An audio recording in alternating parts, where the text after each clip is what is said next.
Look around at the plants growing wild in the world and understand something strange. Almost none of them care about your mind. But a tiny handful evolved chemicals that fit your brain like a key sliding into a lock. Most people assume getting high is a modern invention. It isn't. Your ancestors were chasing altered states long before they built a single wall. And the stranger part is this. Your brain may have been built to respond to these plants millions of years before anyone ever smoked or chewed a single one. Which means the feeling you get when your mind drifts and softens could be older than farming, older than religion, possibly older than humanity itself. And once you understand this story, human history starts to look very different. Because for enormous stretches of the past, humans weren't reaching for these substances once in a while. They were altering their minds constantly, day after day after day. The story doesn't begin in a field or a temple. It begins inside your own head. Buried deep in your brain is a system almost nobody talks about. Scientists call it the endocannabinoid system. And here's the unsettling part. Your body produces its own version of the exact chemical found in cannabis. It's called anandamide, and researchers named it after a word that means bliss. Think about that. Long before any plant was involved, evolution built a bliss molecule directly into the human nervous system. It helps regulate pain, mood, appetite, and calm. And it's part of why hard exercise can produce that floating feeling people call a runner's high. And that raises a disturbing question. Why would the human brain come pre-installed with receptors that fit a plant chemical so perfectly? Nobody planned that. It just happened. And when early humans discovered plants that flooded those receptors far harder than the body ever could, something inside them lit up like it had been waiting for millions of years. Because it had. But this is where the story gets weird. Because humans eventually stopped stumbling onto these plants by accident and started hunting them down on purpose.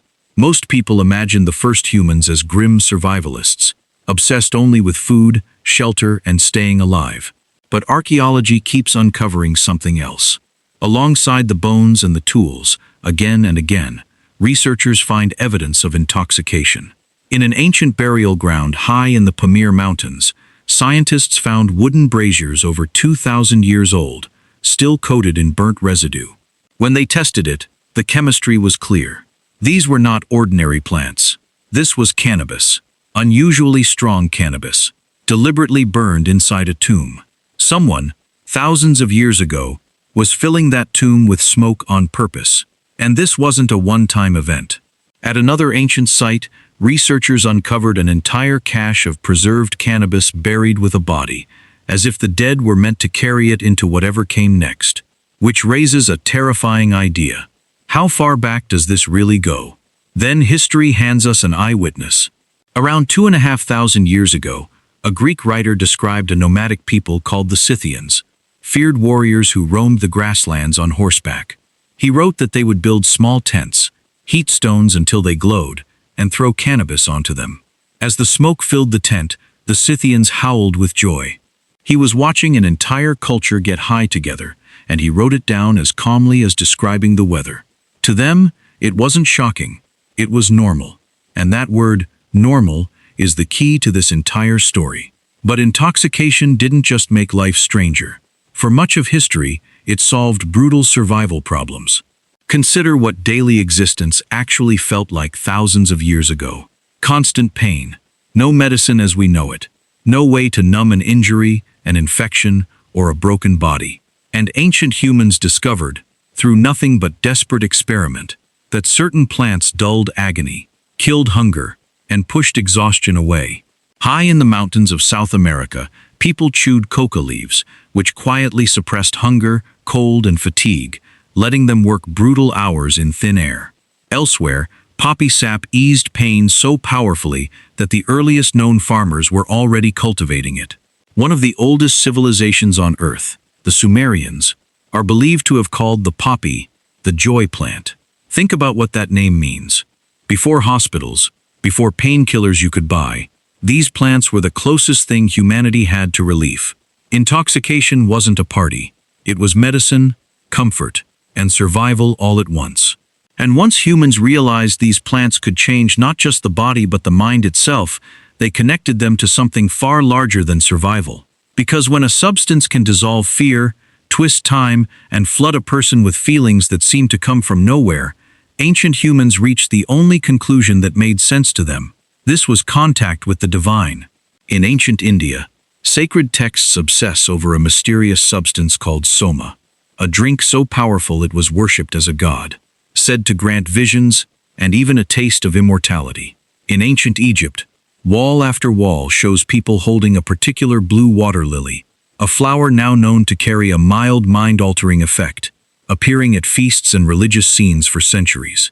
And in ancient Greece, thousands traveled once a year for a secret ritual, drinking a mysterious brew before experiencing something so overwhelming that participants swore they never feared death again. Historians still argue about what was in that cup, but many suspect the drink was quietly doing something to their minds. Across completely separate civilizations, the pattern repeats. A substance changes the mind, and humans immediately decide they've touched the edge of another world. But this same power had a darker side, and ancient humans walked straight into it, because the plants that comforted them could also capture them. Poppy, the same source of relief and joy, hides one of the most addictive substances ever discovered. For thousands of years, humans used it without understanding what it was slowly doing to them. Whole regions would later be reshaped by it, fortunes built, lives destroyed, wars fought over the trade of it. The pattern was always the same. A plant that healed became a plant that would not let go. Humans spent thousands of years experimenting on their own brains with substances they didn't understand, discovering the dangers only after the damage was done. And honestly, in many ways, we still are. But the real turning point came when humans stopped accepting these plants as nature made them and started making them stronger. For most of history, getting high had limits. The plant was only as powerful as the plant. Then humans learned to concentrate. They pressed and refined cannabis resin into hashish, packing the effect into a smaller, far more potent form. They found ways to extract and purify the essence of the poppy. Suddenly, the gentle drift of a chewed leaf or a smoky tent could become something sharper, faster, and much harder to control. And every time humans made a substance stronger, its grip on society grew tighter. Trade routes bent around these plants. Empires taxed them, banned them, and secretly relied on them all at once. Something that began as bliss chemistry buried in the brain slowly became one of the most powerful forces in human civilization. And yet, through all of it, humans kept treating the urge to get high as something natural, because historically, it was. For millions of years, mind-altering plants surrounded human life. Fermenting fruit, glowing coca leaves, sacred smoke, sleeping poppies, dream-giving flowers. These weren't inventions dropped into human history. They were part of the world humans evolved inside. Some scientists have even argued that the drive to alter consciousness isn't a flaw or a weakness at all, but a fourth basic drive, sitting right alongside hunger, thirst, and the need to reproduce. A pull as old as the mind itself. And if that's true, it changes everything. Because it means modern drug culture isn't some strange break from the past. It might be the oldest human habit still running. Which brings us back to where we started. Back to those few strange plants and the brain that was somehow built to meet them. The history of getting high isn't really the history of drugs. It's the history of a species that could never stop reaching for the edges of its own mind. Long before laboratories, before laws, before anyone had a word for addiction, nature was already producing chemicals that could reshape human consciousness. And eventually, one curious animal became obsessed with finding every single one of them. That animal was us. We built rituals around it, gods around it, medicines around it, entire economies around it.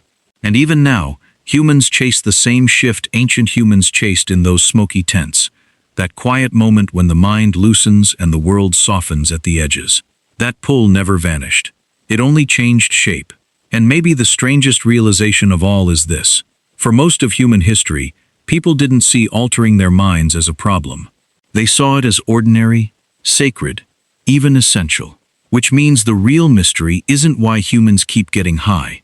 The real mystery is this. How could a species shaped by millions of years of these plants, carrying a bliss molecule inside its own skull, ever truly be expected to stop. Because from ancient smoke-filled tents to sacred temples to modern rooms glowing in the dark, humanity has been chasing the same feeling for longer than history can remember. And somewhere deep inside your brain, waiting quietly in a system you never knew you had, your ancient ancestors still are.